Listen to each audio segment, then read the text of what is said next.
something I think about a lot that isn't really recognized as something positive, although I think it is things ending. In the last few months, a lot of projects that I have used or use in crypto have announced that they're ending, that they're winding down, that they're shutting down, move your assets, collect your money, blah, blah, blah. I have done a lot of projects over the years that have sort of ran their course. Something that I always thought was really interesting in NFTs was how if you started a project, you were in some ways expected to run it forever.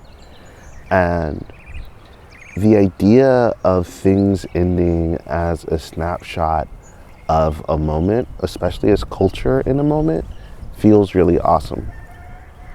In 2019 and 2020, I did an album called Amethyst where I brought a bunch of rappers, producers, photographers, writers, video creators to the studio over a weekend, and we recorded an album. This was inspired by Dreamville's Revenge of the Dreamers. There was like this whole public invite thing that happened, and then you would get there and we'd document the process, and then I would release the music. The first one went pretty smoothly. The second one was filled with a lot of problems, and I remember around the time we were finishing up recording the second one, I was talking to a few folks like, hey, I don't want to do this anymore, and I'm okay with this ending, but it seems like people are still inspired by this energy, so I was trying to hand the project off to a few people. And that second one never came out. So I plan on releasing the second one this week or next week for free, just for everyone to listen to and download and have. And I was thinking about how releasing it allows it to end. And once it's out, you have a snapshot of a specific era through music, and it's over. I watched The Moment, the movie, Charlie XCX talking about Brat, and one thing that's always funny about Brat Summer was this idea of Brat forever from people who, especially people who really have never created much, and thinking that Brat needs to last forever, and how a lot of the movie was talking about the death of Brat and how to properly kill off Brat in a way that they feel in control of. And ironically, I feel like the movie is the death of Brat. I haven't listened to the album. I think Charlie is such an interesting person. I have not been moved to listen to the music, because it's generally not a genre of music I listen to. But I follow her on Substack. I watch podcasts she's on. It's really weird. Whatever. A long time ago, maybe 10, 15 years ago, maybe not 15, maybe 10, I was doing a project called Charleston Hype, and essentially I would do logo flips of companies, and it would say Charleston instead, and then I would release t-shirts of these. And I've always wanted to do it one last time. Just like get them out, kind of show that you were there for that period of time, what it represents, and then just like delete all the social media, delete all the websites, just delete everything. And it's just like, if you were there, you know, and if you weren't there, it is what it is. I often think about brands that run, especially in streetwear, after the original founder leaves, step down, it's bought out, whatever.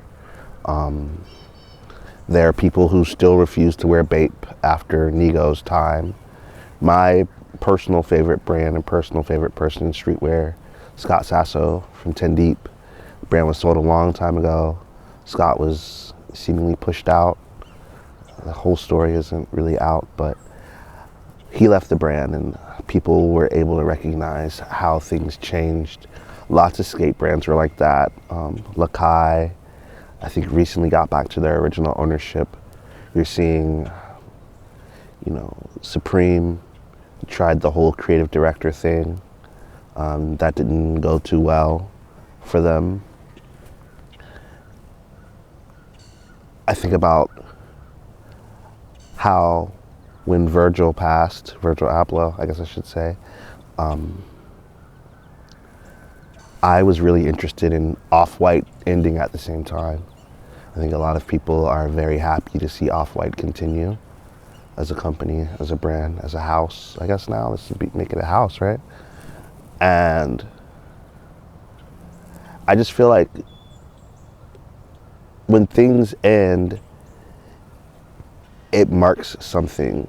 It marks culture, it marks people, it marks places, it marks themes, it marks styles, it marks thoughts.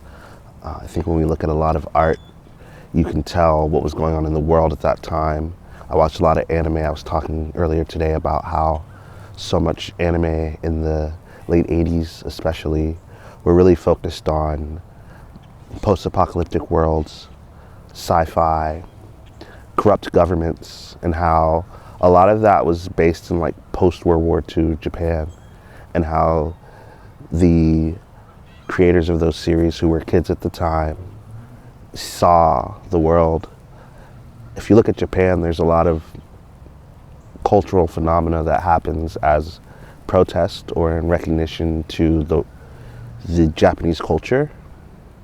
And I think it's like that all around the world, but we do a really bad job of letting things end or die when the OG person has left, because there's still so much money to make and capitalism is so wonderful. We need to continue to make money forever and ever. Amen. I get really energized by the idea of things ending. I think that when one door closes, another door opens. Sometimes there's a lag between the close and the open, but a door will always open. So we'll just keep pushing.